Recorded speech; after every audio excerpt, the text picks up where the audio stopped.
안녕하세요. 저는 전 남편과의 오랜 싸움에서 승리한 50대 여성입니다. 30년 전 결혼했던 저는 한량 같은 남편을 만나 가장 노릇을 하며 힘들게 살았었어요. 결혼 전에는 누구나 그렇듯 별도 달도 다 따줄 것처럼 굴더니 결혼하자 핑계만 늘어놓고 가정을 나몰라라 했죠. 그나마 애 낳기 전엔 말이라도 곱게 하더니 아들을 낳고 난 후에는 다 잡은 물고기 취급이었습니다. 여보, 이번 달 생활비는 왜 안 줘? 이번 달은 없어. 없다니? 그게 무슨 말이야? 없으면 무슨 돈으로 밥을 하고 살림을 해? 아유, 당신도 벌잖아. 벌면서 뭘 나한테까지 돈을 달래? 장사가 그렇게 잘 되는 것도 아니고 돈 모아서 분가하자고 했잖아. 생활비까지 나한테 전부 부담하라고 하면 어느 세월에 돈을 모으는데 언제까지 아버님한테 기대 살 거냐고. 그 돈은 내가 알아서 모을 테니까 앞으로 생활비는 당신이 알아서 해. 진짜 너무한 거 아니야? 당신이 뭐 생활비 대단히 많이 주는 것도 아니면서 그마저도 안 주겠다고 하면 대체 우리가 왜 같이 살아야 하느냐고. 그럼 이혼하든지 정혁이 놓고 나가. 뭐라고? 지금 그걸 말이라고 해? 내가 정혁이를 놓고 왜 나가? 내가 낳은 내 아들인데 왜 정혁이를 놓고 나가래? 그러면 공씨 집안 자식 내가 키워야지. 김씨가 키워? 그렇게 적반하장으로 나오는 사람에게 제대로 된 대응을 못했어요. 많이 배우기라도 했으면 싸워볼 용기가 있었을 텐데 그때 저는 이혼하면 애를 놓고 나와야 하는 줄 알았거든요. 그렇게 뻔뻔한 남편과 살면서도 숨은 쉬고 살 수 있었던 건 시아버지 덕분이었습니다. 아가, 이거 받아라. 많진 않지만 이번 달 생활비에 보탰어라. 네? 아버님이 돈이 어디 있으시다고요? 내가 만수놈한테 말을 안 했다 뿐이지. 그래도 이 정도는 있어. 아무렴 집이 없어 시댁에 얹혀 살게 하는 민수놈보다 없겠냐.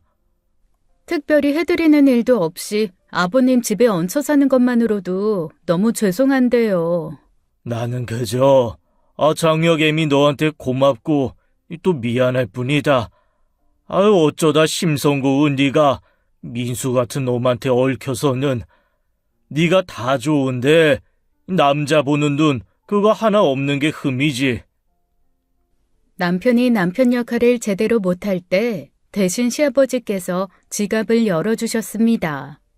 신혼 초 아버님 집에서 살다가 돈이 모이는 대로 분가하겠다는 포부는 온데간데 없었어요. 집에 들어오지 않는 날도 많아서 대체 밖에서 뭐라고 다니는지 알 수가 없더라고요. 아휴, 왜요? 정혁이 아빠가 또 말썽이야? 말해 뭐해. 어제도 안 들어왔어. 회사에 전화해보니까 이틀 전부터 무단 결근이라는데 대체 뭐라고 돌아다니는지 원. 정혁 엄마 속이 말이 아니겠네. 그러니 여자는 남자를 잘 만나야 한다는데 차라리 이혼하지 그래? 뭐하러 같이 살아, 그런 남자랑. 정혁이 때문에 그렇지. 내가 좋아 죽어 살겠어? 저런 사람도 아빠라고 없는 게 낫나 싶긴 해도 어디 가서 애비 없이 잘한다는 소리 듣게 하고 싶지도 않고. 아휴, 내 속이 썩어 문드러져도 내 새끼 때문에 참고 사는 거지. 아휴, 그러다 정혁 엄마 몸에서 살이 나오겠어. 마음 같아선 1000번 만번 했을 이혼이지만 당장에 먹고 살 생각하면 그럴 시간도 없었습니다. 이른 새벽 시장에 가서 장사할 때 쓸 신선한 재료를 사고 집에 와서 아침을 차렸어요.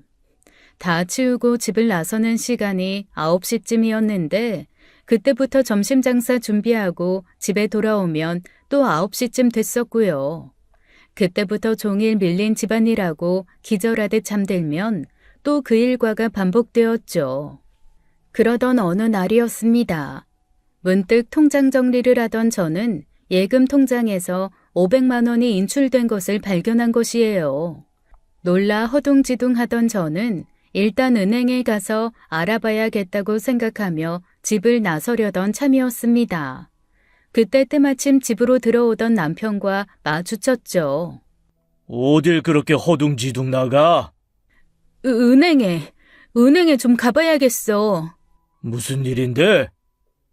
돈이 사라졌어.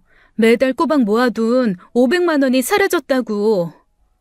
그거 내가 썼어. 뭐라고? 급한 마음에 신은 구겨진 신발 뒤축을 펴던 저는 그대로 얼어붙었습니다. 생각해보면 남편을 의심하지 않았던 것 자체가 이상한 일이었죠.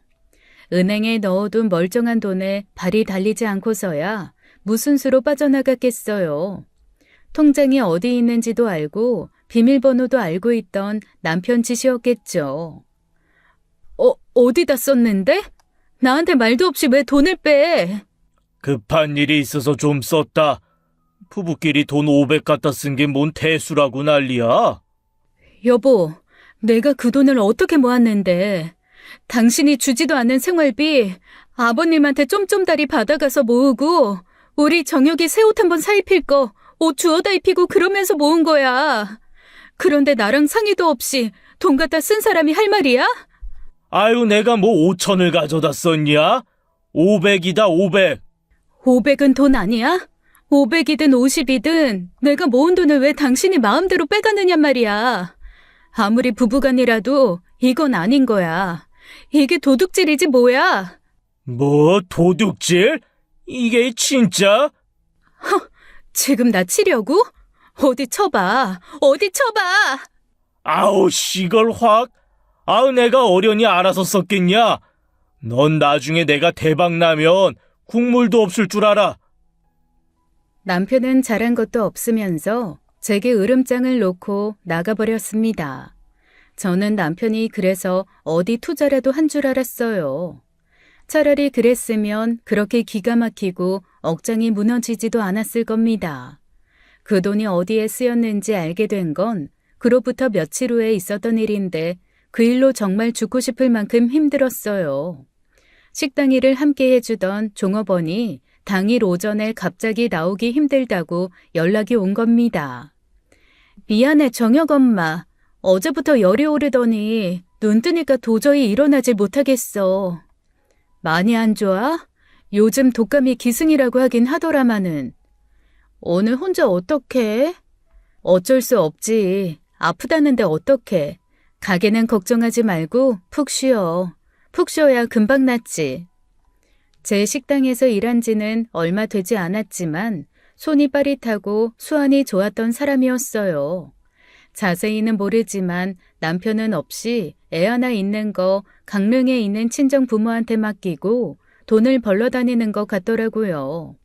그래도 몇 달 같이 일했다고 걱정이 앞서 바쁜 점심 장사 얼른 끝내고 소고기 넣은 죽을 만들었습니다. 손님 없을 때 잠시 문을 닫아놓고 식당과 멀지 않은 동네에 다세대 주택 문을 두드렸어요. 현자 씨 있어? 누구세요? 정혁 엄마가 여긴 어떡해? 괜찮아?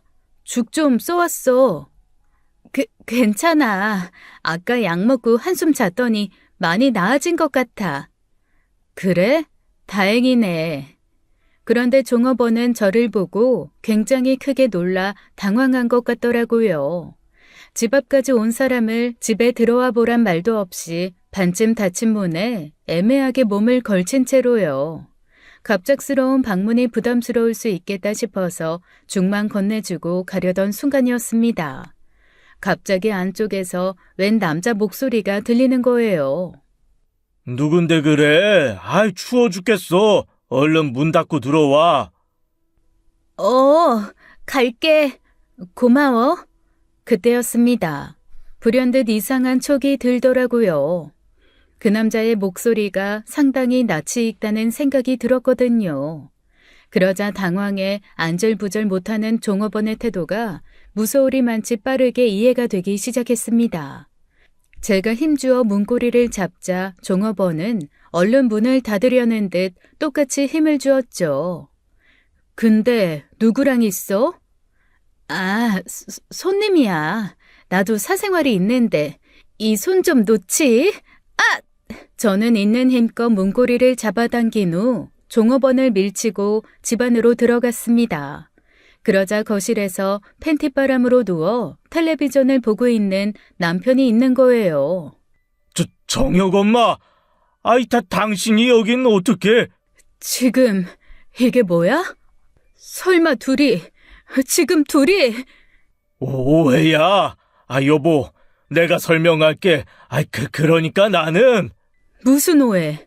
대체 당신이 무슨 일이 있으면 현자 씨 집에 팬티바람으로 누워 있어? 정혁 엄마, 그게 아니라 우리는 그냥 친군데. 그래서 그랬구나. 현자 씨 나한테 매번 이혼해라 한 게 날 위해 한 소리가 아니라 이혼하고 둘이 제대로 붙어먹으려고 그런 거였어? 아니, 그게 아니라. 진짜 기가 막힌다. 한 집에 사는 애아빠라는 인간이나 한 공간에서 일하던 종업원이라는 사람이 감히 나를 눈뜬 장님 취급해? 그런 거 아니라니까. 그냥 나는 서로 얼굴 알고 지내고 한 김에 지나가는 길에 샤워할 일이 있어서 들렀다가. 지금 장난해? 나를 얼마나 등신천치로 봤으면 끝까지 그런 말 같지 않은 핑계를 대? 당신 같으면 내가 당신 친구 집에 샤워하러 들렸다고 속옷바람으로 있으면 이해가 되겠어? 진짜. 진짜 너무한다. 너무해. 어떻게 두 사람이, 다른 사람도 아니고 두 사람이 그래? 어떡해? 당신은 정혁이한테 미안하지도 않아? 아빠란 사람이 그러고도 자식 앞에서 떳떳할 수 있겠냐고. 두 사람은 더는 변명을 하지도 않고 곤란하게 됐다는 듯 서로 눈치만 봤습니다. 서로를 바라보고 있는 두 사람을 보고 있자니 울컥 서름이 밀려오더라고요. 바람을 피워도 어떻게 내가 아는 사람, 그것도 내 식당에서 일하던 종업원이랑 피우나요. 그 배신감과 그 두 사람에게 느낀 모멸감은 수십 년이 지난 지금도 잊히지 않습니다. 생활비 주지 않는 무기력한 남편도 내 허락 없이 통장에서 돈 빼내가는 도둑놈 같은 남편도 견딜 수 있었어요. 하지만 제가 아는 사람과 뒤에서 몰래 바람 피우는 남편은 도저히 용서할 수도 받아들일 수도 없었습니다. 그래서 이혼하게 된 거예요. 처음엔 이혼을 못 해주겠다던 남편은 시아버지의 으름장에 결국 별 수 없이 이혼 도장을 찍어주었죠. 입이 10개라도 할 말이 없는 새끼가 네가 뭔데 해주니 많이 해. 이 손이 발이 되도록 빌어도 모자랄 때 뭐가 잘났다고 입을 놀려? 그럼 이혼하라고요? 아버지가 어떻게 그런 말을 하실 수가 있어요? 나 아버지 자식이에요. 아무리 그래도 자식 허물은 감싸줘야지. 이 상황에서 이 사람 편드는 게 말이 돼요? 말이 안 되긴 왜 안 돼? 시아버지께서는 저보다 더 분노하시며 남편 머리채를 세차게 후려쳤죠. 남편은 분한 표정으로 이러지도 저러지도 못한 채 맞으면서 저를 노려보기만 했습니다. 시아버지는 아무리 생각해도 분하다는 듯 옆에 있던 파리채를 치켜들었다가 거실 바닥으로 내동댕이 치시더라고요. 네가 사람 새끼고 부모 얼굴에 먹칠할 작정 아니면 당장 이혼 도장 찍어라. 그리고 너는 오늘부로 이 집에서 나가라. 너는 내 자식도 아니야. 내가 그동안 네가 하는 짓이 예뻐 가만히 있었겠냐? 다 정혁 애미 보고 봐준 거야. 너 같은 새끼 데리고 사는 정혁 애미가 불쌍해서 모른 채 해준 거라고. 나가라. 당장 내 집에서 나가. 결국 남편은 시아버지의 불호령에 집을 나갔습니다. 남편과 따로 정리할 재산 같은 것은 없었어요. 그동안 저한테 생활비를 주지 않았으니 제가 받아야 할 게 많았지만 그렇다고 남편 상대로 소송하기엔 사정이 여의치 않았죠. 하루빨리 이혼하면 숨이라도 쉬겠다 싶은 심정이라 이혼만 한 겁니다.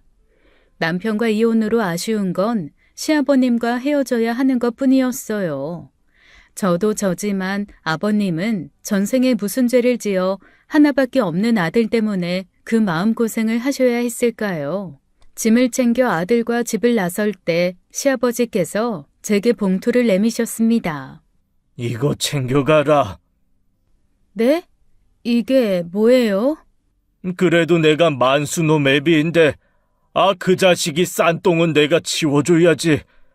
만수놈이 네 통장에서 빼갔던 돈 500이랑 내가 좀 더 넣었다. 아버님, 아니에요. 그동안 아버님께서 만수 씨 대신 주신 생활비도 많은데요. 사실 그 500도 아버님이 주신 돈이나 다름없는데 제가 이걸 어떻게 받아요? 마음 같아선 그 두 년놈들 깜빵이라도 쳐넣어야 속이 시원할 것 같은데 그게 그렇게 쉽지는 않다면서. 네가 무슨 심정으로 이혼하는지 안다. 그러니 이거라도 받아줘라. 너 위에서도 위에서지만 정혁이 위에서 그러는 거야. 집 구할 때 보태라. 너무 외진데 구하지 말고 밤길 무서운 곳은 피하고 조금 좁더라도 사람들이 자주 오고 가는 곳으로, 그런 데로 가. 응? 아버님 죄송해요. 정말 죄송해요. 네가 무슨 잘못이 있다고. 자식 잘못 키운 다 내 탓이지. 미안하다, 아가. 세상에 그런 불효도 없죠. 제 친아버지는 아니었지만 결혼 후 아들이 9살이 될 때까지 함께 살면서 친아버지처럼 모셨었습니다. 그런 분께서 미안하다시며 눈물을 보이시는데 얼마나 가슴이 아프던지요. 그렇게 이혼 후 아버님이 주신 돈으로 적당한 월세집을 얻어 아들과 함께 살았어요. 이제 그 지긋지긋한 전남편 얼굴 볼 일 없겠다 싶어 후련하던 차였습니다. 그런데 전남편이 제 식당으로 찾아온 거예요. 당신 아버지한테 돈 받았지? 무슨 돈? 갑자기 찾아와서 이게 무슨 행패야? 반길 사람 누가 있다고 여기까지 찾아왔어? 잔말 말고 돈 받았는지 안 받았는지만 말해. 아버지는 곧 죽어도 안 줬다고 하시는데 당신이 무슨 돈이 있어 집을 나가 살아? 방을 얻었으면 그만한 돈이 있을 거 아니야. 식당 매출이야 빤히 알고 있고 당신 속사정도 들어서 다 아는데 당신이 무슨 돈이 있었다고? 왜? 현자 씨가 그래? 식당 매출이 얼마가 되고 내 지갑 사정이 어떤지 줄줄이 읊어주대? 이야, 정말 뻔뻔하다. 내가 멍청해서 지금 두 사람 가만히 두고 보는 줄만 알지? 내가 작정하고 나서면 당신이고 박현자고 둘 다 깜빵이야. 내가 빚이라도 내서 사람 쓰게 하지 마. 난 하루라도 빨리 당신 같은 쓰레기 잊고 새 시작하고 싶은 사람이니까. 그러지 말고. 알았으니까 반은 내놔. 아버지 성격에 당신 그냥 내보냈을 리도 없어. 엄밀히 말하면 아버지 재산 상속받을 사람은 난데 당신이 마음대로 상속재산 받아 쓰는 거 아니야?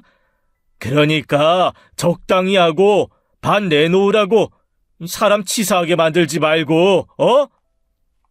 전 남편은 정황 증거만 가지고 저를 몰아붙였고 저는 굴하지 않고 무시했어요. 하지만 돈에 눈이 멀어 그런지 사람이 참 지독하게 나오더라고요. 매일같이 가게 와서 영업도 못하게 행패를 부려 경찰도 여러 번 불렀습니다.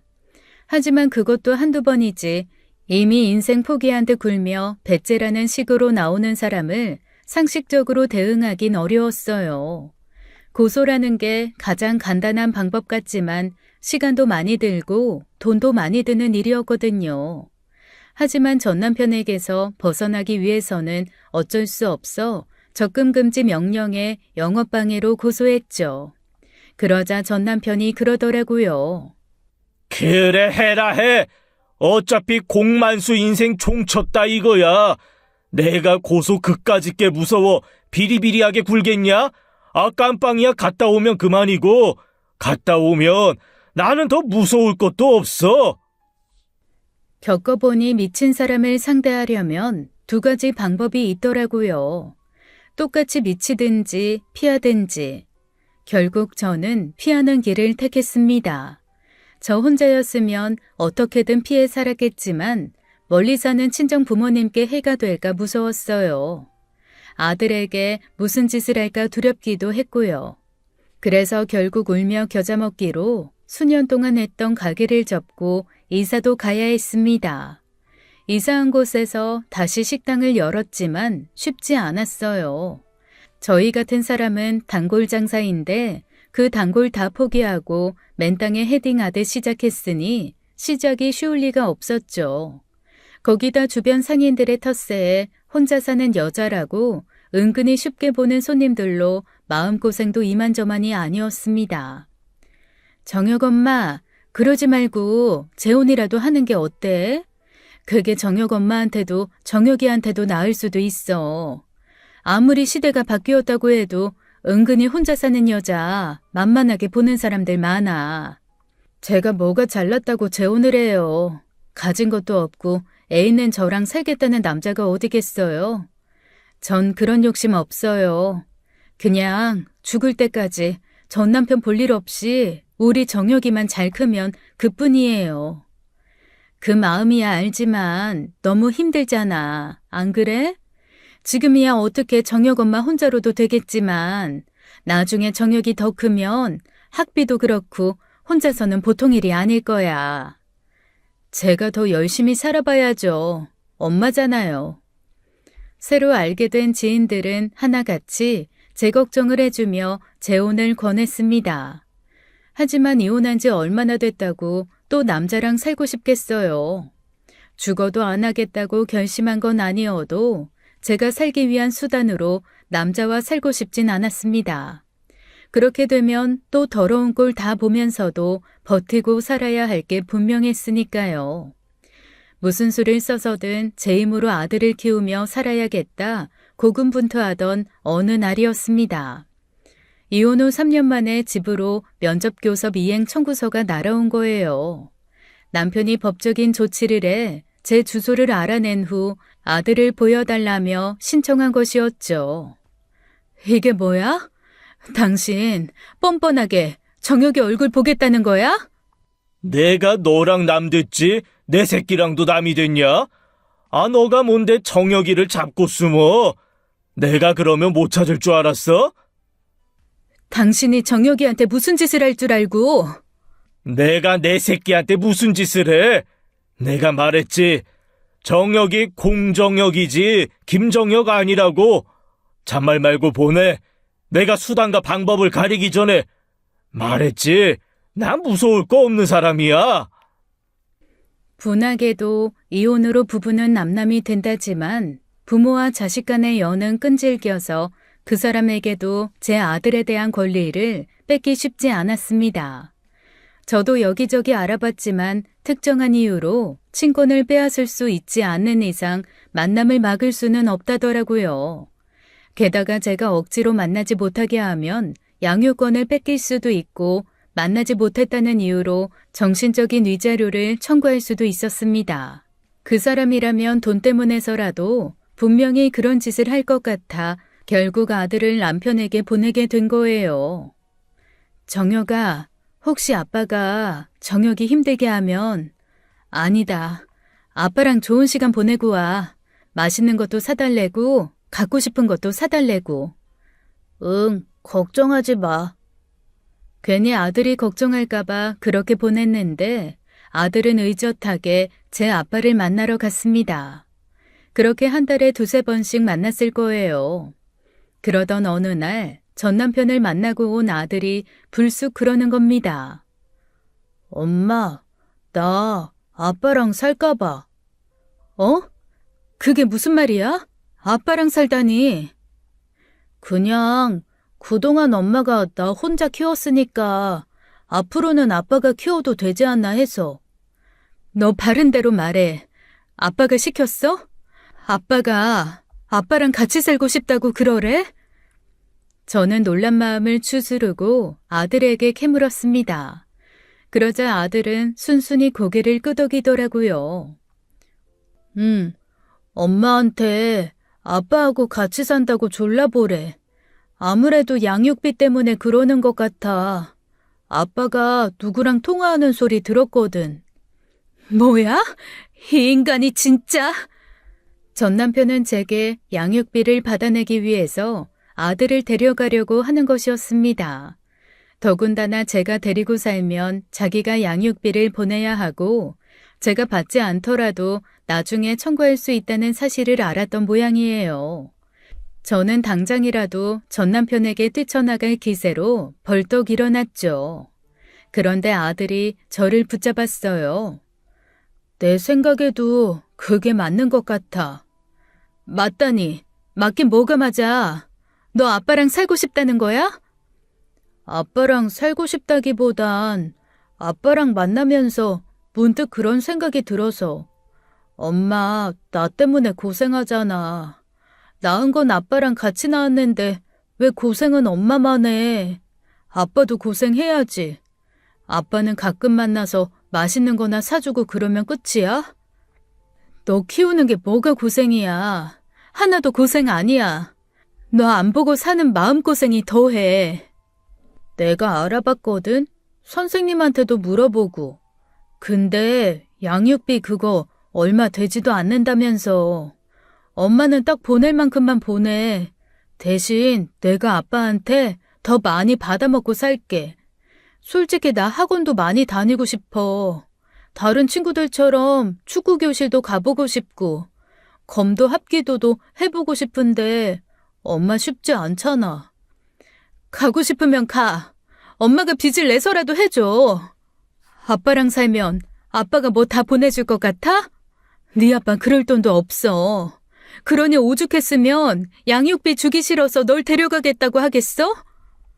그래도 할아버지 계시잖아. 나 때문에 돈 없어서 고민하지 말고 나한테 못해줬다고 슬퍼하지 말고 엄마가 좀 편하게 살았으면 좋겠어. 영영 아빠랑 살겠다는 거 아니야. 1년이든 2년이든 그냥 아빠랑 살다 올게. 말도 안 되는 소리 하지 마.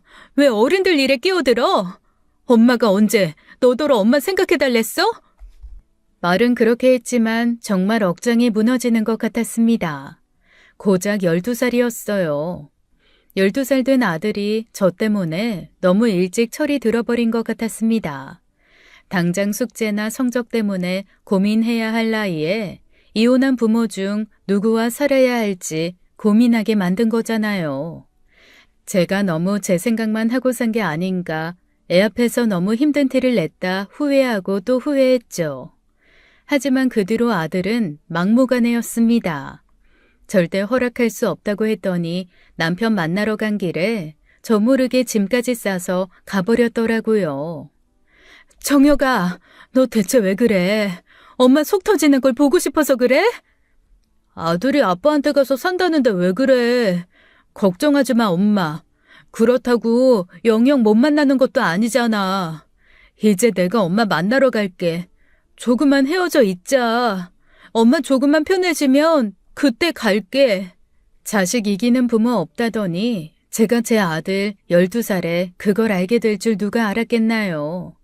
남편은 기다렸다는 듯이 거보라며 정혁이가 그러고 싶다고 하니 잔말 말고 양육비나 붙이라더군요.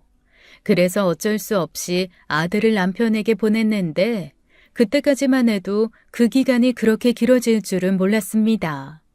견딜만 했던 건 그 뒤로 정신없이 일주일을 살다 보면 아들 만나는 날이 오고 아들 만나고 나면 또 정신없이 바쁜 일주일이 사라지더라는 겁니다.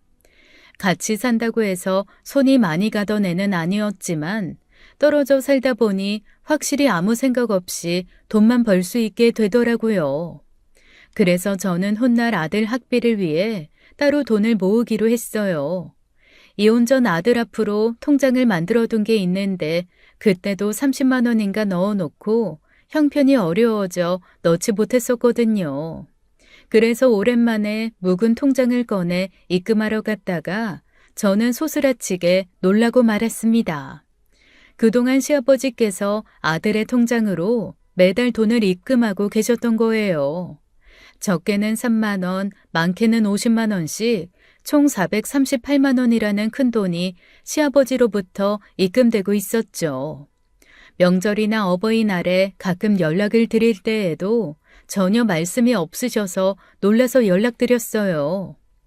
아버님, 저 은행 왔다가 정혁이 통장으로 아버님이 입금하신 돈 확인했어요. 이게 대체 어떻게 된 일이에요? 아이, 별거 아니다. 앞으로 정혁이 학원비 하랴, 나중에 대학 가랴. 그러면 돈도 많이 들 텐데 싶어. 내가 형편이 되는 대로 조금씩 넣고 있었던 거야. 말씀이라도 해주시지. 수십 년을 아무 말도 없이. 여유가 있으신 것도 아니잖아요. 아버님 허리도 안 좋으셔서 일 쉬는 날도 많으시면서. 내가 내 손주 위해서 하고 싶어 그러는 거니까 부담 갖지 마라. 너 주는 거 아니야. 나중에 정혁이한테 주는 거지. 애미 너는 잘 지내지? 잘 지내요. 근데 정혁이 애비한테 간 건 아세요? 얼마 전에 정혁이가 찾아와 그러더라. 내가 좋아하는 거라고 바카스 사가지고 왔더라. 그놈이 참 잘 컸어. 너한테 자라 그랬지? 그놈한테 자랐으면 있을 수 없는 일이지. 다시 데려오고 싶은데 애가 너무 고집을 부려요.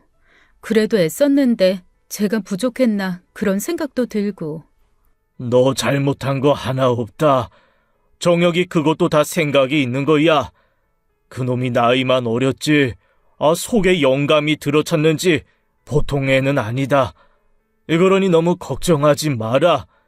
크면 지 아빠도 아마 꼼짝 못할 테니. 아버님, 괜찮으세요? 왜 그러세요? 아까부터 느꼈는데 목소리도 좀 안 좋으신 것 같은데. 감기. 그냥 목이 좀 안 좋아 그래. 나는 약 먹고 좀 쉬련다. 무슨 일 있으면 연락 다오.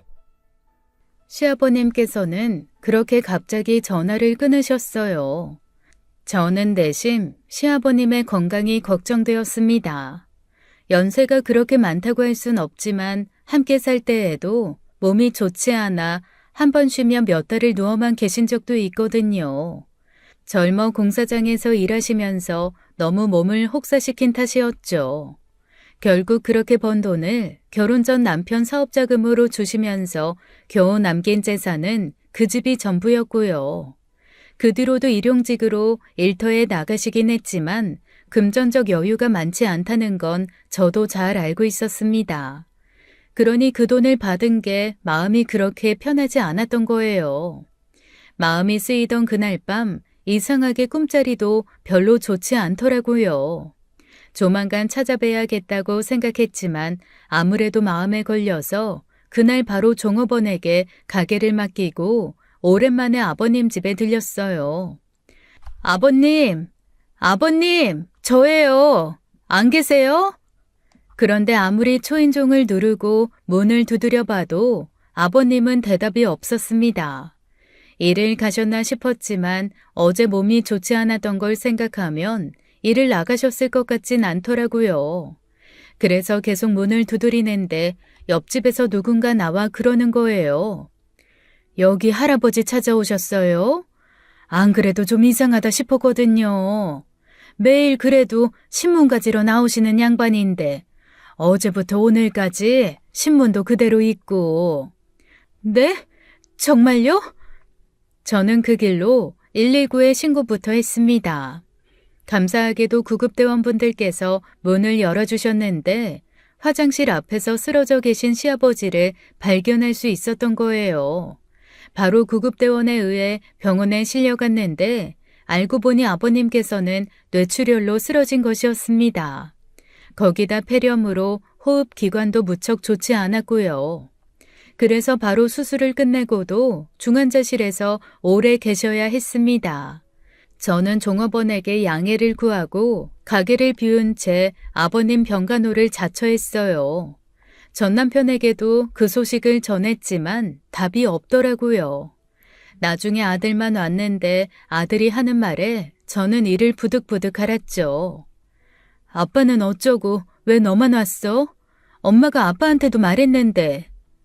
아빠 안 올 거야. 그게 무슨 말이야. 할아버지 이렇게 계신데 아빠가 안 온다니. 병원비 때문에 그러는 것 같아. 아빠가 돈 없다고 일단 엄마한테 내래. 뭐야?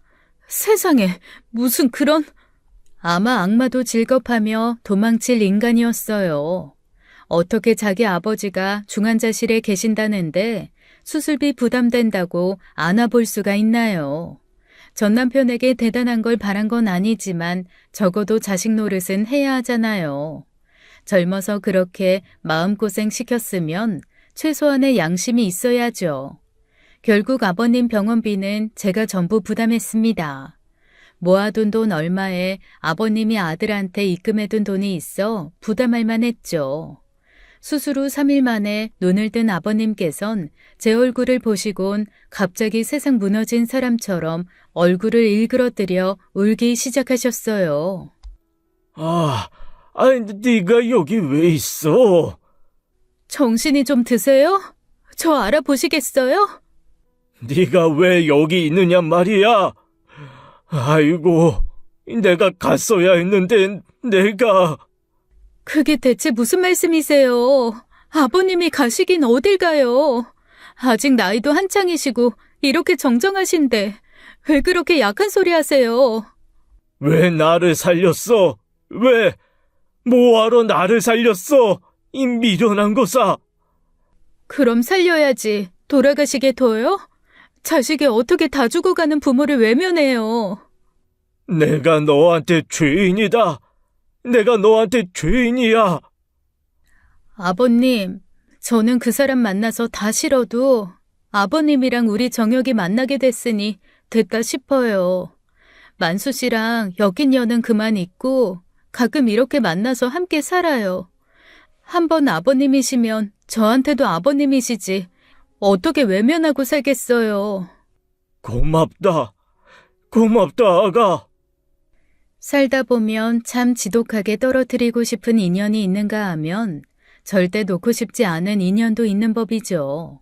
하늘 아래 친부모만큼이나 저와 제 아들을 생각해 주시는 분이 있다면 그건 복이잖아요. 비록 전 남편과의 인연은 그렇게 됐지만 시아버님과의 인연은 계속 이어가야겠다 그렇게 결심하게 됐습니다. 그 후로는 전 남편과는 일절 관계를 끊고 가끔 시아버님을 뵈러 갔어요. 아들과 같은 지역에 계시니 그렇게 어려운 일도 아니었고요.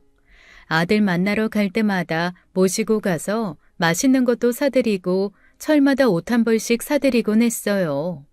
시아버님께서는 몸이 회복되자마자 기다렸다는 듯이 일터에 나가셔서는 아들 통장으로 돈을 입금하셨고요. 계좌를 없애버리겠다고 반협박도 해봤지만 사는 재미 좀 느끼게 해달라고 해서 그냥 뒀습니다. 그렇게 아들이 중고등학교를 마치고 드디어 대학 입학을 앞둔 어느 날이었어요. 아들은 제가 사는 지역의 국립대학에 합격했죠. 정혁아, 잘했다, 잘했어. 엄마한테는 이게 서울대고 이게 장원급제야. 에이, 무슨. 그렇게 띄워주지 마. 좀 더 잘할 수 있었는데. 엄마, 근데 나 대학 등록금 좀 부탁해도 될까? 아무래도 아빠는 그럴 능력은 안 될 것 같아서. 되지. 그걸 말이라고 해? 내가 너랑 왜 헤어져서 살았는데. 악착같이 한 푼이라도 더 벌어서 너 대학 등록금 대고 용돈 주고 싶어서 그랬지. 학비는 걱정하지 마. 네 아빠 그래도 너 그동안 학원비 대랴 먹이고 키우랴 할 만큼 했어. 전 남편에게는 좋은 감정은 없었지만 저는 아들 보내놓은 입장이다 보니 인정할 건 인정하자 싶었어요. 그런데 잠자코 이야기를 듣던 아들 표정이 썩 좋지는 않았죠. 그때 아들이 왜 그렇게 알 수 없는 표정을 지었는지는 한참 후에야 알게 되었습니다. 제가 사는 곳으로 대학 오게 되면서 저는 아들과 살게 되었는데 방학이고 명절이고 따로 전 남편에게 연락하는 낌새가 없더라고요. 저는 저고 그래도 자식 노릇은 해야지 싶어 아들에게 한 소리 하게 된 겁니다. 방학인데 아빠한테 안 갔다 올 거야? 굳이 갈 필요 없지. 기다리지도 않을 건데. 무슨 말을 그렇게 해. 그래도 니네 아빠 너 8년 데리고 있었잖아. 니네 아빠 성격에 나중에 허튼 소리 나올 거 뻔하니까 할 건 하고 살아. 아빠 나중에 나한테 할 말 없으니까 그런 걱정은 안 해도 돼. 할 말이 없다니? 그게 무슨 말이야? 나 아빠랑 살면서 학원 한 번 다닌 적 없고 밥 제대로 챙겨 먹어본 적도 없어.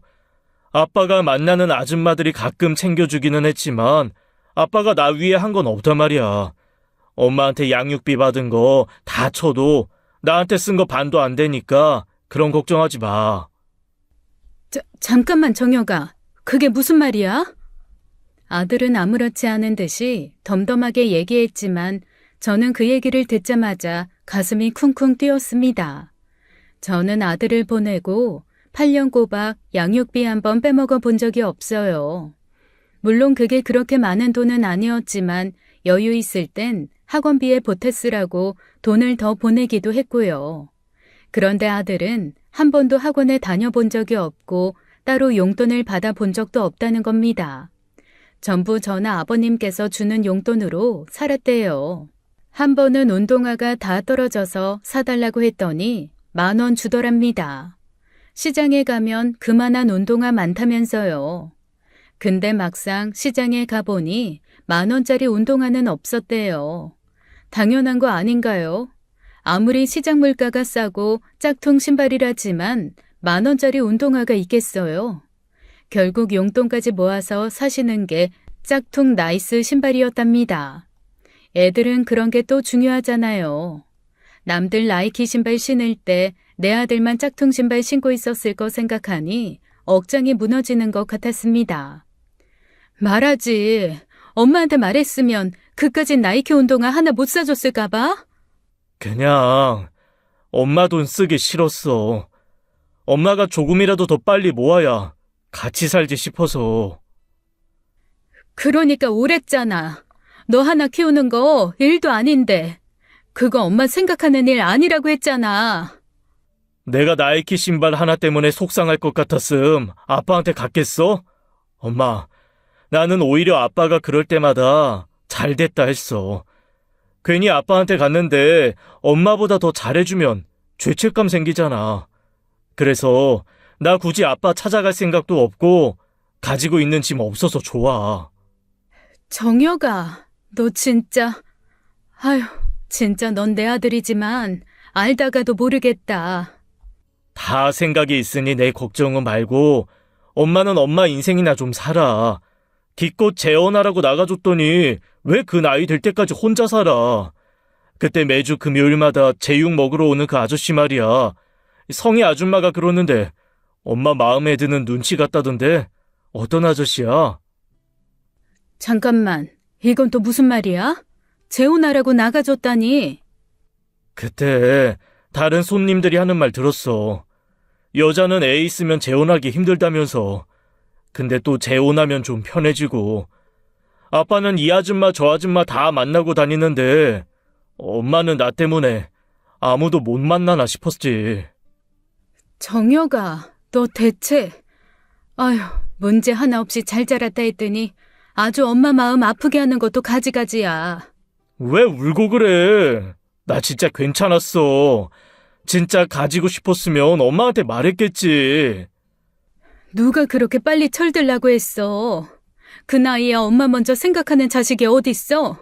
못난 부모 밑에서 자란 자식들은 그렇게 빨리 철이 든다는데 너 때문에 내가 얼마나 못난 엄마였는지 알 것 같다. 그런 말이 어딨어. 엄마가 나 생각하는 것만큼 나도 엄마 생각해야 한 거지. 나는 싫은 건 안 해. 내가 다 감당할 수 있는 거라 한 거지. 내 선택 한 번도 후회한 적 없어. 그렇다고 우리가 안 보고 살았어? 엄마 매주 꼬박꼬박 나 보러 왔잖아. 그거면 됐다고, 김명자 여사님. 아들은 그렇게 말하며 능청스럽게 웃었습니다. 그러니 제 가슴이 미어지다 못해 찢어졌죠. 때론 부모가 자식을 키우는 게 아니라 자식이 부모를 키운다는 생각이 들어요. 저는 제 아들을 보며 그렇게 생각했습니다. 그 후 학교에 다니던 아들은 휴학 후 군입대를 앞두고 있었어요. 갑자기 안 하던 짓을 하는 겁니다. 1년 전부터 매주 한 번은 꼭 찾아오는 남자 손님이 있었거든요. 많은 대화를 나눈 건 아닌데 신사적이고 성격이 참 좋으신 분이었습니다. 그런데 자꾸 함께 일하던 종업원이 그 사람이 저한테 관심이 있는 것 같다는 둥, 다른 꿍꿍이가 있는 것 같다는 둥 붙여댔거든요. 그때는 손사래를 치며 그런 소리 하지 말라고 했는데 그게 아들 귀에까지 들어간 거였어요. 그동안은 잠자코 있더니 군입대를 앞둔 어느 날 그 손님 앞에 가는 게 아니겠어요? 안녕하세요, 아저씨. 그래. 김 여사님 아들? 네, 아저씨 자주 뵙는 것 같아서요. 아, 그래? 김 여사님 손맛이 좀 좋아. 나는 이제 다른 데선 제육을 못 먹어. 제육볶음 때문에만 오시는 거 아니잖아요. 어? 정혁아, 너 뭐 하는 거야? 아저씨, 반주하시죠? 저랑 한잔해요. 그러더니 갑자기 냉장고에서 소주병 하나와 잔 2개를 챙겨다가 그 손님 앞에 앉는 거예요. 그러면서 주거니 받거니 이런저런 이야기를 하다가 그러는 겁니다. 제가 저희 엄마 속을 좀 많이 썩혔어요. 엄마 고생하는 게 싫어서 한 행동이 엄마 가슴 아프게 한 일이었다더라고요. 그래. 아들은 원래 그래. 아무리 엄마라도 여자 마음 어려워 알기 힘들지. 그럼 아저씨도 잘 모르겠네요. 그럼 곤란한데? 어? 저 곧 있으면 입대하거든요. 저 없는 동안 엄마 마음 잘 헤아려서 곁에 계실 분이었으면 했는데 아저씨도 저희 엄마 마음 잘 모르는 것 같아요?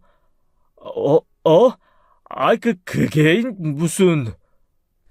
정혁아, 너 지금 대체 무슨 말을 하는 거야? 사장님 곤란하시게.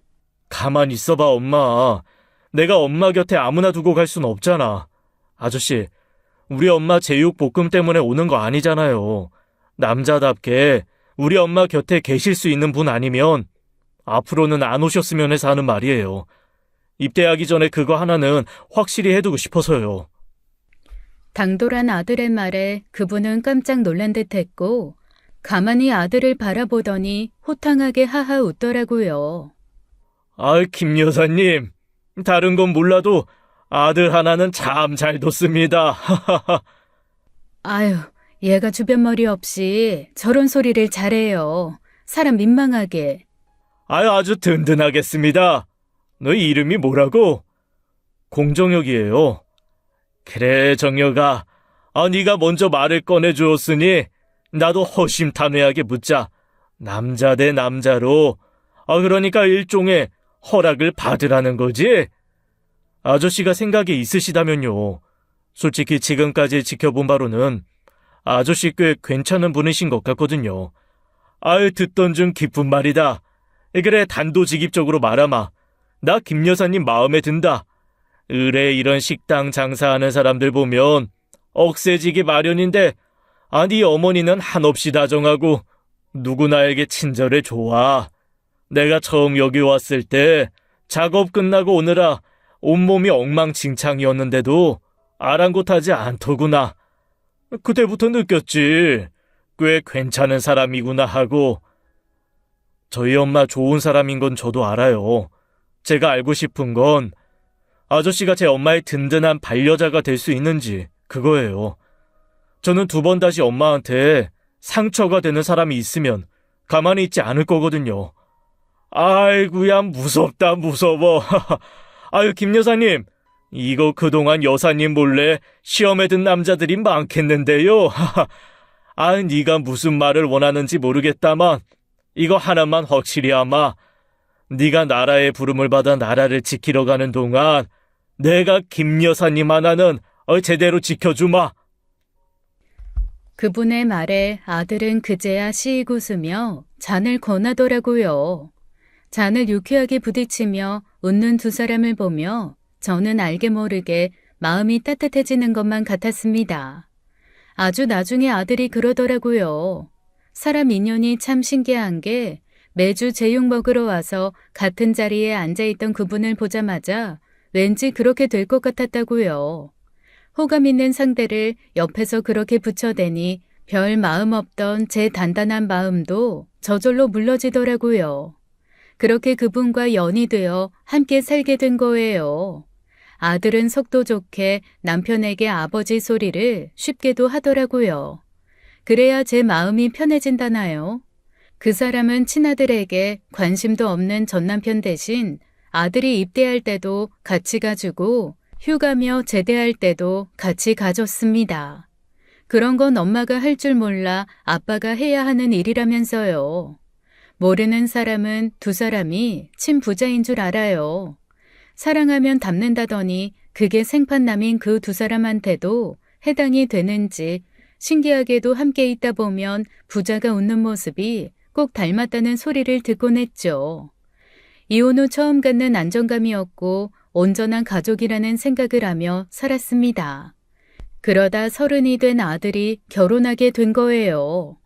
좋은 회사에 취직해 아들만큼이나 서글서글하게 성격 좋은 며느리라 참 좋았습니다.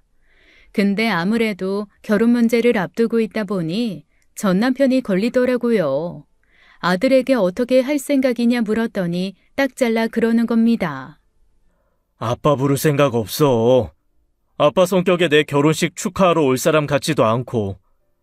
아무리 그래도 친아빠인데 싶은 마음도 없지 않았지만 결혼 당사자인 아들이 그러고 싶다는데 방해하고 싶은 생각은 추호도 없었습니다. 아들 말대로 순수하게 축하의 마음만 가지고 올 사람이 아니란 것도 알았으니까요. 그런데 남편이 어떻게 알았는지 아들의 모바일 청첩장을 보고 연락을 한 겁니다. 아들이 성인이 된 후로는 등록금 내달랄까봐 연락도 안 한 데다가 딱 한 번 연락 왔을 때는 군대에 가 있었을 때였어요. 입대 소식 전하지 않았느냐 물었더니 아차차 하던 인간입니다. 그러다 한참 뒤에 제대하고 취직할 즈음 아들한테 200만 해달라고 연락을 했더래요. 돈 200이 없어 가 취업한 아들한테 손 벌리는 인생이니 말해봐야 입만 아팠죠. 아들은 200에 300을 얹어 500을 해주고는 딱 잘라 그랬답니다. 이제 아빠한테는 빚 없어. 키워준 은혜, 낳아준 은혜. 그딴 거 받겠다고 연락하지 마. 보통 아들한테 그런 소리 들으면 그 말에 서운해하고 반성하며 그 돈 안 받고 말았을 겁니다. 근데 전 남편은 싸가지 없는 새끼라고 하더니 그 돈은 넙죽 받아갔대요. 그 후로 연락이 딱 끊겼는데 어디서 건너 받은 모바일 청첩장으로 길길이 날뛰며 연락이 온 거죠. 청첩장에 전 남편 이름을 넣지 않았거든요. 아들은 현재 저와 함께 살고 있는 남편 이름을 넣고 싶다고 했는데 남편이 아무리 그래도 그건 아니라고 엄마 이름만 넣으라고 해서 제 이름만 넣었습니다. 그걸 보고 난리가 난 거죠. 또 네 아빠 전화야? 어이구, 그러게 잘하지. 이제와 무슨 아버지 대접하란다고. 청첩장 다시 찍으라는 거야? 청첩장도 다시 찍고 자기 아는 분들한테 결혼한다고 인사오래. 밥 사야 한다고. 아들 장가 간다고 자랑하고 싶으면 자기 지갑을 열 것이지. 그것도 네 지갑 열라든? 참 사람이 어쩜 그렇게 한결같이 변하는 게 없니? 행여 해달란다고 해주지 마. 결혼식 오겠다는 거야 말릴 수는 없다만. 그때까지만 해도 장가가는 아들한테 아버지로서 서운한 마음에 그러는 줄 알았습니다. 제가 그 사람을 여전히 과소평가한 것이죠. 아들이 자기 뜻대로 안 되자 이번엔 모바일 청첩장에 있던 며느리 번호로 연락해 전화한 거예요. 자기가 명색이 시아버지 될 사람인데 어떻게 연락 한 번 없냐, 내가 사돈 한번 만나봐야겠다, 딸 자식을 어떻게 키웠으면 이렇게 싸가지 없이 키웠느냐 한 소리 해야 하지 않겠냐. 그 일로 아들이 몹시 화가 나서 따로 만나고 왔는데 하는 이야기가 정말 가관이었습니다. 결혼식도 가지 않고 앞으로 연락하는 일 없이 죽은 듯이 살 테니 2억을 달라고 했다더라고요. 뭐? 2억? 그 사람 노망난 거 아니야? 아빠 상황이 많이 안 좋은가 봐. 아니면 꼼짝없이 고소당하게 생겼다던데 거기다 사기 전가로 이미 전에 6개월 복역했었고. 뭐라고? 언제? 그래, 모르기도 몰랐겠지. 연락하고 사는 사이도 아닌데 어떻게 알았겠어? 사기라니, 참나. 이제 아주 별의별 짓을 다 하고 다니는구나. 여자 문제도 모자라 사기? 겉도 크게 해먹어서 이번엔 물어줘야 할 돈이 2억이래. 그래서 2억 해달라고. 다시는 깜빵 가기 싫다나? 내가 못 살아 진짜. 아니, 세상에 무슨 사기를 쳤으면 2억이나 해먹어? 그리고 자기가 해먹은 2억을 왜 아들 보고 책임을 지래? 얘, 너 더는 연락받지 마라. 수연이한테도 절대 연락받지 말라고 해. 그거야 진작 못하게 조치를 취하긴 했는데, 결혼식장이 문제네. 모바일 청첩장 봤으니 결혼 날짜며 식장 위치도 다 알 거라 아빠 성격에 가만히 있지 않을 건데. 늘 당당하고 고민 없어 보이던 아들의 표정도 그날만은 달랐어요. 그러자 옆에서 묵묵히 듣고 있던 남편이 그러더라고요. 걱정하지 마. 번거롭겠지만 청첩장 보낸 분들한테 일일이 참석 여부 확인하고 따로 들어올 수 있는 초청장 하나 만들어서 거기 이름 있는 사람만 오게 하자. 그리고 사람 써서 식장에 들어오지 못하게 막고. 다행히 아들이 단독층, 단독홀을 쓰는 상황이라 그렇게 하면 어느 정도 막을 수 있을 것 같았습니다. 일단은 그렇게 대처를 한 후 며칠 후 오랜만에 시아버님을 만나러 갔었어요. 건강이 좋지 않으셔서 입원과 퇴원을 반복하시면서도 어떻게든 아들 결혼식은 참석하시겠다고 한 거였죠. 말씀드리지 않으려고 했는데 결혼식장 오게 되시면 문제가 생겼을 때 어차피 다 알게 되실 것 같아 솔직히 말씀드렸어요. 그러자 시아버님께서는 덤덤한 표정으로 걱정 말라시더라고요. 혹시나 무슨 일이 있거든 자기가 알아서 하겠다면서요. 아버님이 뭘 어떻게 하시게요. 괜히 나섰다가 더 안 좋아지실지도 모르는데. 내가 아니면 만수 그거 누가 당해내겠냐. 내가 싸지른 똥 내가 치운다. 나이 들고 몸도 좋지 않으신데 그 말을 하시던 눈빛만큼은 총총했습니다. 그렇게 결혼식 날이 됐고 저는 잔뜩 긴장하고 있었어요. 아들 결혼식이라서가 아니라 전 남편이 어디서 어떻게 나타날지 몰라서요. 안 오면 좋겠지만 전날까지도 아들한테 나 진짜 간다, 한다면 한다고 라는 문자를 보냈다는 걸 보면 올 게 분명했어요. 아니나 다를까 식 30분 전 갑자기 소란이 일더니 기어이 제게 그 소식이 전해지더라고요. 정혁 엄마, 1층에 정혁이 아빠 왔대. 아주 난리도 아니래. 아유, 기어이 애비라는 인간이 진짜. 혹시나 했더니 역시나였어요. 분통이 터져 달려 내려가 보니 아주 가관이었습니다. 이 파렴치한 새끼, 배응망덕한 새끼, 내가 널 어떻게 키웠는데 부모도 없냐 이 새끼야? 세상 사람들, 여기 좀 보시오. 불효자가 애비 없이 결혼한답니다. 부모도 없는 호로 새끼가 따로 없어요. 지금 대체 뭐 하는 짓이야? 미쳤어? 당신이 그러고도 애 아빠라고 할 수 있어? 얼씨구, 아주 꽃단장을 하셨네. 곱게도 차려입으셨소, 김명자씨.